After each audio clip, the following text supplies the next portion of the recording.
ರಾಜ್ಯ ಕಾಂಗ್ರೆಸ್ ಪಾಳ್ಯದಲ್ಲಿ ಕ್ಯಾಬಿನೆಟ್ ಕುತೂಹಲ ಸಾಕಷ್ಟು ರಂಗೇರ್ತಾ ಇತ್ತು. ಅನೇಕ ಮೀಟಿಂಗ್ಗಳಾಗಿತ್ತು. ಹಾಗಾದ್ರೆ ಅಸಲಿ ಆಟ ಇನ್ನು ಶುರುವಾಗುತ್ತಾ? ಕ್ಯಾಬಿನೆಟ್ ಸಂಪುಟ ಪುನರಚನೆಗೆ ಸಂಬಂಧಪಟ್ಟ ಹಾಗೆ ಬ್ರೇಕಿಂಗ್ ಅಪ್ಡೇಟ್ ಆಗ್ತಾ ಇದೆ.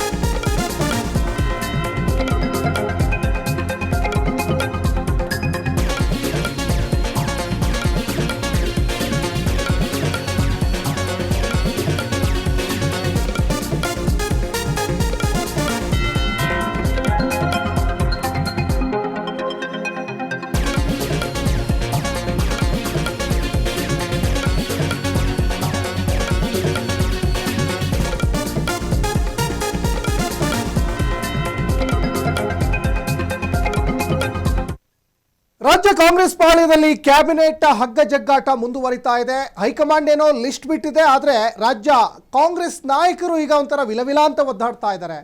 ಮಂಕಾಳು ವೈದ್ಯ ಔಟ್ ಆಗಿದ್ದಾರೆ, ಎಸ್ ಮಲ್ಲಿಕಾರ್ಜುನ್ ಈಗ ಇನ್ ಆಗಿದ್ದಾರೆ ಅನ್ನುವಂಥದ್ದು ಗೊತ್ತಾಗ್ತಾ ಇದೆ. ಇನ್ನೂ ಕೆಲವರ ಹೆಸರನ್ನ ಕಾಂಗ್ರೆಸ್ ಹೈಕಮಾಂಡ್ ಕೈ ಬಿಡುತ್ತಾ ಅನ್ನುವಂತಹ ಪ್ರಶ್ನೆ ಈಗ ಮೂಡ್ತಾ ಇದೆ. ಸಚಿವ ಸ್ಥಾನದ ಆಕಾಂಕ್ಷಿಗಳಾಗಿದ್ದವರಿಗೆ ಬಿಗ್ ಶಾಕ್ ಕಾಂಗ್ರೆಸ್ ಹೈಕಮಾಂಡ್ ಕೊಟ್ಟಿದೆ. ಹಲವು ಸುತ್ತಿನ ಮೀಟಿಂಗ್ ಆದ ಮೇಲೂ ಕೂಡ ಸಾಕಷ್ಟು ಕನ್ಫ್ಯೂಸಲ್ ಇದ್ದಂತೆ ಕಾಣಿಸ್ತಾ ಇದೆ. ಇತ್ತ ಶಾಸಕ ತನ್ವೀರ್ ಸೇಠ್ ಹೆಸರನ್ನೂ ಕೂಡ ಕೈ ಬಿಟ್ಟಿದ್ದಕ್ಕೆ ಆಕ್ರೋಶ ವ್ಯಕ್ತವಾಗ್ತಾ ಇದೆ. ಕೆಲವರಿಗೆ ಮಾತ್ರ ಕರೆ ಮಾಡಿದ್ದಾರೆ ಸಿಎಂ ಡಿ.ಕೆ. ಶಿವಕುಮಾರ್ ಪ್ರಮಾಣ ವಚನ ಸ್ವೀಕಾರ ಮಾಡಲಿಕ್ಕೆ. ಹಲವರ ಪರವಾಗಿ ಬ್ಯಾಟ್ ಅನ್ನ ಬೀಸ್ತಾ ಇದ್ದಾರೆ ಮಾಜಿ ಸಿಎಂ ಸಿದ್ದರಾಮಯ್ಯನವರು. ಕುತೂಹಲ ಮೂಡಿಸ್ತಾ ಇದೆ ಹೈಕಮಾಂಡ್ ಮುಂದಿನ ನಡೆ ಏನು ಅಂತ. ಸಿದ್ದರಾಮಯ್ಯನವರ ನೇತೃತ್ವದಲ್ಲಿ, ಡಿ.ಕೆ. ಶಿವಕುಮಾರ್ ಅವರ ನೇತೃತ್ವದಲ್ಲಿ, ಬಿ.ಕೆ. ಹರಿಪ್ರಸಾದ್ ಅವರ ಸಮ್ಮುಖದಲ್ಲಿ ಕಾಂಗ್ರೆಸ್ ಹೈಕಮಾಂಡ್ ಹಲವು ಸುತ್ತಿನ ಮೀಟಿಂಗ್ ಆಗಿ ಬಂದಂತಹ ಲಿಸ್ಟ್ ಇದು. ಈ ಲಿಸ್ಟ್ ಯಾಕೆ ಇಷ್ಟೊಂದು ಕನ್ಫ್ಯೂಸ್ ಆಗ್ತಾ ಇದೆ? ಈ ಕನ್ಫ್ಯೂಸ್ ಆಗ್ತಾ ಇರುವ ಬೆನ್ನಲ್ಲೇ ಸಾಕಷ್ಟು ಸಚಿವಾಕಾಂಕ್ಷಿಗಳು ಏನು ನಮಗೊಂದು ಅವಕಾಶ ಸಿಗುತ್ತೆ ಅಂತ ನಿರೀಕ್ಷೆಯಲ್ಲಿದ್ರಲ್ಲ, ಆ ಸಚಿವಾಕಾಂಕ್ಷಿಗಳಲ್ಲಿ ಕೆಲವರಿಗೆ ಅಸಮಾಧಾನಗಳು ವ್ಯಕ್ತವಾಗ್ತಾ ಇದ್ದಾವೆ. ಅದರಲ್ಲಿ ಬಹಳ ಮುಖ್ಯವಾಗಿ ನೋಡಿ, ಆ ಪಟ್ಟಿಯಲ್ಲಿ ಇದ್ದಂತಹ ಮಂಕಾಳು ವೈದ್ಯ ಅವರ ಹೆಸರನ್ನು ಪಟ್ಟಿಯಿಂದ ಕೈ ಬಿಟ್ಟಿದ್ದಕ್ಕೆ ಸಹಜವಾಗಿ ಅವರಿಗೆ ಅಸಮಾಧಾನಗಳು ವ್ಯಕ್ತವಾಗಿದ್ದಾವೆ. ಇನ್ನೊಂದು ಕಡೆ ತನ್ವೀರ್ ಸೇಠ್ ಬಹಳ ನಿರೀಕ್ಷೆಯಲ್ಲೇ ಇದ್ದರು.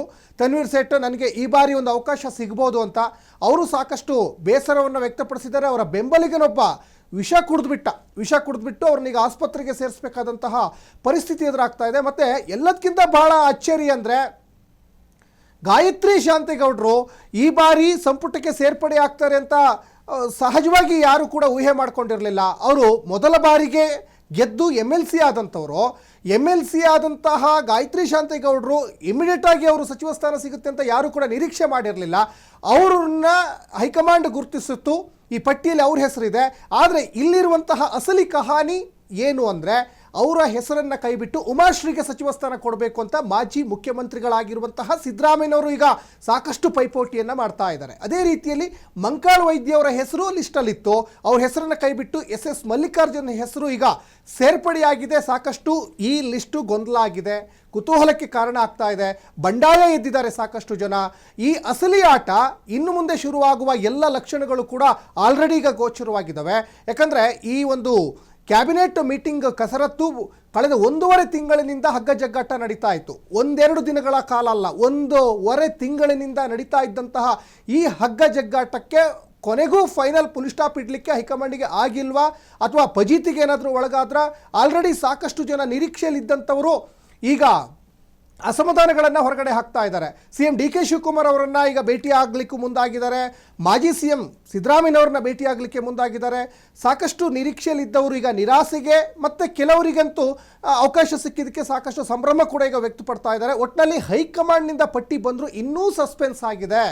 ಇವತ್ತು ಈ ಗಾಯತ್ರಿ ಶಾಂತೇಗೌಡ ಸೇರಿದಂತೆ ಕೆಲವರಿಗೆ ಪ್ರಮಾಣ ವಚನ ಸ್ವೀಕಾರ ಮಾಡಲಿಕ್ಕೆ ಸಿಎಂ ಕರೆ ಮಾಡಿಲ್ಲ ಅನ್ನುವಂಥದ್ದು ಗೊತ್ತಾಗ್ತಾ ಇದೆ. ಸಚಿವಾಕಾಂಕ್ಷಿಗಳಿಗೆ ಒಂಥರ ಕನ್ಫ್ಯೂಸು, ಜೊತೆಗೆ ರಾಜ್ಯ ನಾಯಕರುಗಳಿಗೆ ಮತ್ತೊಂದು ಥರದ್ದು ಕನ್ಫ್ಯೂಸ್ ಆಗ್ತಾ ಇದೆ. ಹೈಕಮಾಂಡ್ ಈ ಲಿಸ್ಟನ್ನು ಬಿಟ್ಟು ಒಂಥರ ಆಟ ಆಡ್ತಾ ಇದೆಯಾ? ಹಾಗಾದರೆ ಒಂದಿಷ್ಟು ಕುತೂಹಲಕ್ಕಂತೂ ಕಾರಣ ಆಗ್ತಾ ಇದೆ.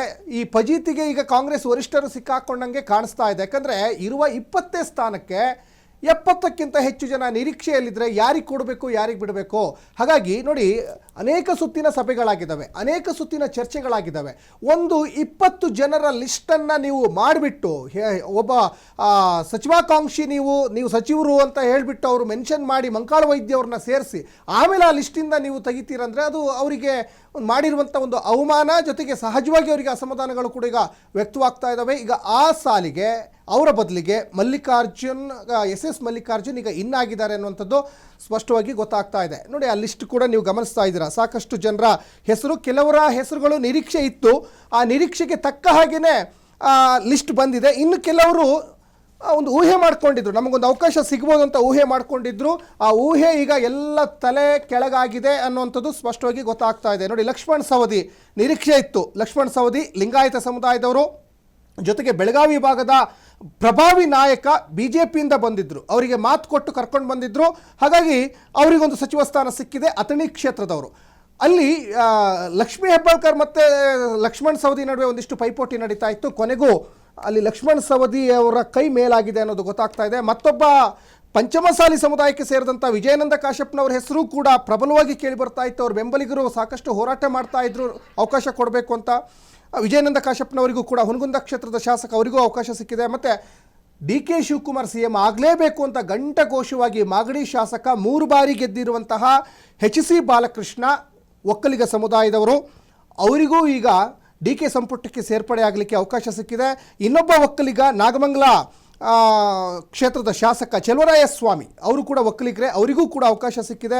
ಇನ್ನು ಶಿವಲಿಂಗೇಗೌಡರು JDS ಇಂದ ಬಂದಿದ್ದರು, ಕಳೆದ ವಿಧಾನಸಭೆ ಚುನಾವಣೆ ಸಂದರ್ಭದಲ್ಲಿ ಅರಸೀಕೆರೆ ಕ್ಷೇತ್ರದ ಶಾಸಕ, ಅವರಿಗೂ ಕೂಡ ಅವಕಾಶ ಸಿಕ್ಕಿದೆ. ಇನ್ನು ಈಗಾಗಲೇ ಹೇಳಿದಂಗೆ ಗಾಯತ್ರಿ ಶಾಂತೇಗೌಡ ಸಾಕಷ್ಟು ಕುತೂಹಲ ಕೆರಳಿಸ್ತಾ ಇರುವಂತಹ ಒಂದು ಸಚಿವಾಕಾಂಕ್ಷಿಯವರು, ಇವ್ರನ್ನ ಈಗ ಸಂಪುಟದಿಂದ ಕೈ ಬಿಡಬೇಕು ಅಂತ ಸಿದ್ದು ಈಗ ಉಮಾಶ್ರೀ ಪರವಾಗಿ ಈಗ ಲಾಬಿ ಮಾಡ್ತಾ ಇದ್ದಾರೆ. ಮೊದಲ ಬಾರಿಗೆ ಗೆದ್ದು ಮೊನ್ನೆ ಅವರು ವಿಧಾನ ಪರಿಷತ್ ಸೇರ್ಪಡೆಯಾಗಿದ್ದರು. ತುಮಕೂರು ಭಾಗದವರು, ಜೊತೆಗೆ ಕುರುಬ ಸಮುದಾಯದವರು, ಅವ್ರನ್ನ ಕೈ ಬಿಡಬೇಕು ಅಂತ ಸಿದ್ದರಾಮಯ್ಯನವರು ಒಂದು ಕಡೆಗೆ ಹೈಕಮಾಂಡ್ಗೆ ಒತ್ತಡ ಹಾಕ್ತಾ ಇದ್ದಾರೆ. ಸಂತೋಷ್ ಲಾಡ್ ಮರಾಠಿ ಸಮುದಾಯದವರು, ಸಿದ್ದರಾಮಯ್ಯನವರ ಅತ್ಯಾಪ್ತ ವಲಯದಲ್ಲಿ ಗುರುತಿಸಿಕೊಂಡವರು, 3 ಬಾರಿ MLA ಆದಂಥವರು. ಸಂತೋಷ್ ಲಾಡು ಈ ಹಿಂದೆ ಸಿದ್ದರಾಮಯ್ಯನವರ ಸಂಪುಟದಲ್ಲೂ ಕೂಡ ಅವರು ಮಂತ್ರಿ ಆಗಿದ್ದರು, ಕಾರ್ಮಿಕ ಸಚಿವ ಆಗಿದ್ದರು. ಈಗ ಮತ್ತೆ ಸಂಪುಟಕ್ಕೆ ಸೇರ್ಪಡೆಯಾಗಿದ್ದಾರೆ. ಸಾಕಷ್ಟು ಅಂದರೆ ಸುಮಾರು 6ರಿಂದ 7 ಜನ ಸಿದ್ದು ಸಂಪುಟದಲ್ಲಿದ್ದವರೇ ಎಗೇನ್ DK ಸಂಪುಟಕ್ಕೂ ಕೂಡ ಈಗ ಸೇರ್ಪಡೆಯಾಗಿದ್ದಾರೆ ಅನ್ನುವಂಥದ್ದು ಇಲ್ಲಿ ಸ್ಪಷ್ಟವಾಗಿ ಗೊತ್ತಾಗ್ತಾ ಇರುವಂಥ ವಿಚಾರ. ಜೊತೆಗೆ B ನಾಗೇಂದ್ರ ಕೂಡ ಸಿದ್ದರಾಮಯ್ಯನವರ ಸಂಪುಟದಲ್ಲಿದ್ದರು. ಅದಾದಮೇಲೆ ಒಂದಿಷ್ಟು ಬೇರೆ ಇಶ್ಯೂಸ್ ಆಯಿತು, ರಾಜೀನಾಮೆ ಕೊಡಬೇಕಂತ ಪರಿಸ್ಥಿತಿ ಬಂತು. ಬಳ್ಳಾರಿ ಗ್ರಾಮಾಂತರ ಕ್ಷೇತ್ರದ ಶಾಸಕ, ಅವರಿಗೂ ಒಂದು ಅವಕಾಶ ಇತ್ತು, ಬಟ್ ನಿರೀಕ್ಷೆ ಇರಲಿಲ್ಲ ಇವ್ರಿಗೆ ಸಿಗೋದೇ ಡೌಟ್ ಅಂತ ಆಗಿತ್ತು. ಆದರೆ ಅವರಿಗೆ ಮತ್ತೆ ಅವಕಾಶ ಸಿಕ್ಕಿದೆ. ಮಧು ಬಂಗಾರಪ್ಪ ಪ್ರಾಥಮಿಕ ಮತ್ತು ಪ್ರೌಢಶಿಕ್ಷಣ ಸಚಿವರಾಗಿದ್ದರು ಸಿದ್ದರಾಮಯ್ಯನವರ ಸಂಪುಟದಲ್ಲಿ, ಅವರಿಗೆ ಎಗೇನ್ ಈಗ ಮತ್ತೆ ಮಂತ್ರಿಗಿರಿ ಅವಕಾಶ ಸಿಕ್ಕಿದೆ. ಸೊರಬ ಕ್ಷೇತ್ರದ ಈಡಿಗ ಸಮುದಾಯದವರು. ಇನ್ನು ಡಾಕ್ಟರ್ ಅಜಯ್ ಸಿಂಗ್ ಮಲ್ಲಿಕಾರ್ಜುನ್ ಖರ್ಗೆ ಅವರ ಒಂದು ಸ್ನೇಹಿತ ಅಂತಲೇ ಹೇಳ್ಬೋದು. ಈ ರಾಜ್ಯದ ಮಾಜಿ ಮುಖ್ಯಮಂತ್ರಿಗಳು, ದಿವಂಗತ ಮಾಜಿ ಮುಖ್ಯಮಂತ್ರಿಗಳು ಧರ್ಮಸಿಂಗ್ ಅವರ ಪುತ್ರ ಡಾಕ್ಟರ್ ಅಜಯ್ ಸಿಂಗ್ ಅವರು ಭಾರಿ ಪೈಪೋಟಿಯನ್ನು ಮಾಡ್ತಾಯಿದ್ರು. ಜೇವರ್ಗಿ ಕ್ಷೇತ್ರದ ಶಾಸಕ, ಅವರಿಗೂ ಅವಕಾಶ ಸಿಕ್ಕಿದೆ. ಶಿವರಾಜ್ ತಂಗಡಗಿ ಕೂಡ ಸಿದ್ದರಾಮಯ್ಯನವರ ಸಂಪುಟದಲ್ಲಿ ಸಚಿವರಾಗಿದ್ದರು. ಅಗೇನ್ ಅವರಿಗೆ ಈಗ ಮತ್ತೆ ಅವಕಾಶ ಸಿಕ್ಕಿದೆ. ಮೊನ್ನೆ ಅಗೇನ್ ಫಸ್ಟ್ ಲಿಸ್ಟಲ್ಲೇ ನನ್ನ ಹೆಸರು ಬರ್ಬೋದು ಅಂತ ನಿರೀಕ್ಷೆ ಇಟ್ಕೊಂಡಿದ್ರು. ಅದಾದಮೇಲೆ ಅವರಿಗೆ ಅವಕಾಶ ಸಿಕ್ಕಿರಲಿಲ್ಲ, ಈಗ ಅವರಿಗೆ ಅವಕಾಶ ಸಿಕ್ಕಿದೆ. ಅದಾದಮೇಲೆ ಜಮೀರ್ ಅಹಮದ್ ಖಾನ್ ಕೂಡ ಸಾಕಷ್ಟು ಪೈಪೋಟಿಯನ್ನು ಮಾಡ್ತಾಯಿದ್ರು. ಅವರು ಬೆಂಬಲಿಗರು ಸಾಕಷ್ಟು ಹೋರಾಟಗಳನ್ನು ಮಾಡ್ತಾಯಿದ್ರು. ಸಿದ್ದರಾಮಯ್ಯನವರ ಬೆನ್ನಿಗೆ ನಿಂತಿದ್ರು. ಸಿದ್ದರಾಮಯ್ಯನವರು 5 ವರ್ಷ ಮುಖ್ಯಮಂತ್ರಿ ಆಗ್ತಾರೆ ಅಂತ ಗಂಟಘೋಷವಾಗಿ ಹೇಳ್ತಾ ಇದ್ರು. ಅವರಿಗೆ ಸಚಿವ ಸ್ಥಾನ ಸಿಗಲ್ಲ ಅನ್ನುವಂಥದ್ದೇ ಸಾಕಷ್ಟು ಚರ್ಚೆ ಆಗ್ತಾ ಇತ್ತು. ಯಾಕಂದರೆ ಈ ದಾವಣಗೆರೆ ಬೈ ಎಲೆಕ್ಷನ್ ಸಂದರ್ಭದಲ್ಲಿ ಅವ್ರದ್ದು ಆಡಿಯೋ ವೈರಲ್ ಆಗಿತ್ತಲ್ಲ, ಅದಾದಮೇಲೆ ಎಲ್ಲೋ ಒಂದು ಕಡೆ ಹೈಕಮಾಂಡ್ ಅವ್ರ ಮೇಲೆ ಕೆಂಡ ಕಾರ್ತಾ ಇದೆಯಾ ಅನ್ನುವಂಥ ವಿಚಾರಗಳು ಹರಿದಾಡ್ತಾ ಇತ್ತು. ಆದರೆ ಭಾಳ ಅಚ್ಚರಿ ಅಂದರೆ ಜಮೀರ್ ಅಹಮದ್ ಖಾನ್ ಅವರು ಈಗ ಸಚಿವ ಸ್ಥಾನ ಈಗ ಅವರಿಗೆ ಸಿಕ್ಕಿರುವಂಥದ್ದು. ಚಾಮರಾಜಪೇಟೆಯ ಶಾಸಕ, ಅದರ ಜೊತೆಗೆ ರಿಜ್ವಾನ್ ಅರ್ಷದ್ ಶಿವಾಜಿನಗರದ ಶಾಸಕ, ಅವರಿಗೂ ಕೂಡ ಮೊದಲ ಬಾರಿಗೆ ಮಂತ್ರಿಗಿರಿ ಈಗ ಸಿಗ್ತಾ ಇದೆ. ಜಮೀರ್ ಅಹಮದ್ ಖಾನ್ ಕೂಡ ಸಿದ್ದರಾಮಯ್ಯನವರ ಸಂಪುಟದಲ್ಲಿ ವಸತಿ ಮತ್ತು ವಕ್ಫ್ ಖಾತೆ ಸಚಿವರಾಗಿದ್ದರು. ಇನ್ನು ರಘುಮೂರ್ತಿ ಅವರು ಚಳ್ಳಗೇರಿ ಕ್ಷೇತ್ರದ ಶಾಸಕ, 3 ಬಾರಿ MLA ಆದಂಥವರು, ನಿರೀಕ್ಷೆ ಇಟ್ಕೊಂಡಿದ್ರು. ಅವರು ಹೈಕಮಾಂಡ್ ಅಂಗಳಕ್ಕೂ ಕೂಡ ಹೋಗಿದ್ದರು. ಜೊತೆಗೆ ಮಾಯಕೊಂಡ ಬಸಂತಪ್ಪ, ಇವರು ಕೂಡ ನಿರೀಕ್ಷೆ ಇಟ್ಕೊಂಡಿರಲಿಲ್ಲ, ಇವರಿಗೆ ಅವಕಾಶ ಸಿಗುತ್ತೆ ಅಂತ ಎಲ್ಲೂ ಕೂಡ ಇದ್ರ ಬಗ್ಗೆ ವೈರಲ್ ಆಗ್ತಾ ಇರಲಿಲ್ಲ. ಇವರು ದಲಿತ ಎಡಗೈ ಬಲ ಸಮುದಾಯದವರು, ದಾವಣಗೆರೆಯ ಉತ್ತರ ದಾವಣಗೆರೆಯ ಉತ್ತರ ಕ್ಷೇತ್ರದ ಶಾಸಕ. ಇನ್ನು ಪುಟ್ಟರಂಗ ಶೆಟ್ಟಿ ಚಾಮರಾಜನಗರದ ಶಾಸಕ, ಇವರು ಕೂಡ ಸಿದ್ದರಾಮಯ್ಯನವರ ಅತ್ಯಾಪ್ತ ವಲಯದಲ್ಲಿ ಗುರುತಿಸಿಕೊಂಡವರು. ರುದ್ರಪ್ಪ ಲಮಾಣಿ ಹಾವೇರಿ ಭಾಗದವರು, ಇವರು ಒಂದಿಷ್ಟು ಪೈಪೋಟಿಯನ್ನು ಮಾಡಿದರು. ಈಗ ಮಂಕಾಳ ವೈದ್ಯ ಭಟ್ಕಳ MLA ಅವರು ಮಂಕಾಳ ವೈದ್ಯ ಬದಲಿಗೆ SS ಮಲ್ಲಿಕಾರ್ಜುನಿಗೆ ಅವಕಾಶ ಮಾಡಿಕೊಡ್ತಾರೆ ಅನ್ನುವಂಥದ್ದು ಈಗ ಸಾಕಷ್ಟು ಚರ್ಚೆ ಆಗ್ತಾ ಇರುವಂಥದ್ದು.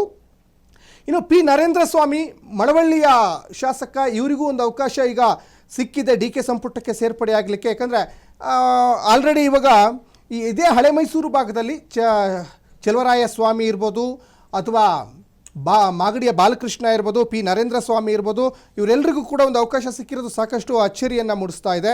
ಬಸವರಾಜ ರಾಯರೆಡ್ಡಿ ಯಲಬುರ್ಗಾ ಕ್ಷೇತ್ರ ಕೊಪ್ಪಳ ಭಾಗದವರು, ಇವರು ಸಿದ್ದರಾಮಯ್ಯನವರ ಅತ್ಯಾಪ್ತ ವಲಯದಲ್ಲಿ ಗುರುತಿಸ್ಕೊಂಡಿದ್ದಂಥವ್ರು.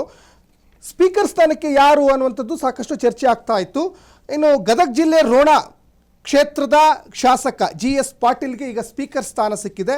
ಜೊತೆಗೆ ಸಿದ್ದರಾಮಯ್ಯನವರು ಮುಖ್ಯಮಂತ್ರಿಯಾಗಿದ್ದಾಗ ರಾಜಕೀಯ ಕಾರ್ಯದರ್ಶಿಯಾಗಿದ್ರಲ್ವಾ AS ಪೊನ್ನಣ್ಣ, ಅವರಿಗೆ ಡೆಪ್ಯೂಟಿ ಸ್ಪೀಕರ್ ಸ್ಥಾನ ಈಗ ಬಂದಿದೆ. ಆದರೆ ಇಲ್ಲಿ HK ಪಾಟೀಲ್ಗೆ ಅವಕಾಶ ಇಲ್ಲ, RV ದೇಶಪಾಂಡೆಗೆ ಅವಕಾಶ ಇಲ್ಲ.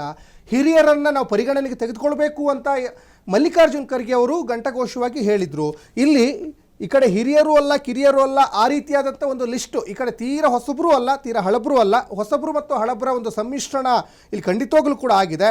ಆದರೆ ಸಚಿವ ಸ್ಥಾನ ಕೈ ತಪ್ಪಿದವರು ಭಾಳ ಮುಖ್ಯ. ಇಲ್ಲಿ ಸಾಕಷ್ಟು ಜನ ಪೈಪೋಟಿ ಮಾಡಿದ್ರಲ್ಲ, ಸಮಾನ ಮನಸ್ಕರೆಲ್ಲ ವಿಧಾನಸೌಧದಲ್ಲಿ ಮೀಟಿಂಗ್ ಮಾಡಿದ್ರು, ದೆಹಲಿ ಅಂಗಳಕ್ಕೂ ಹೋಗಿದ್ರು. ಅದರಲ್ಲಿ ಬೇಳೂರು ಗೋಪಾಲಕೃಷ್ಣ, ಅಶೋಕ್ ಪಟ್ಟಣ್, ಇವರೆಲ್ಲರೂ ಕೂಡ ಸಮಾನ ಮನಸ್ಕರು ಪೈಪೋಟಿಯನ್ನು ಮಾಡಿದರು. ಅದರಲ್ಲಿ ಭಾಳ ಮುಖ್ಯವಾಗಿ ಸಿದ್ದರಾಮಯ್ಯನವರ ಅತ್ಯಾಪ್ತ ವಲಯದಲ್ಲಿ ಗುರುತಿಸಿಕೊಂಡಿದ್ದ, ಸಿದ್ದರಾಮಯ್ಯನವರ ಸಂಪುಟದಲ್ಲಿ ಸಚಿವನಾಗಿದ್ದಂತಹ HC ಮಹದೇವಪ್ಪ ಅವರಿಗೂ ಕೂಡ ಸ್ಥಾನ ತಪ್ಪಿದೆ. ಅದೊಂದಿಷ್ಟು ನಿರೀಕ್ಷೆ ಇತ್ತು, ಸ್ಥಾನ ತಪ್ಪಬಹುದು ಅನ್ನುವಂಥ ಒಂದಿಷ್ಟು ನಿರೀಕ್ಷೆ ಇತ್ತು.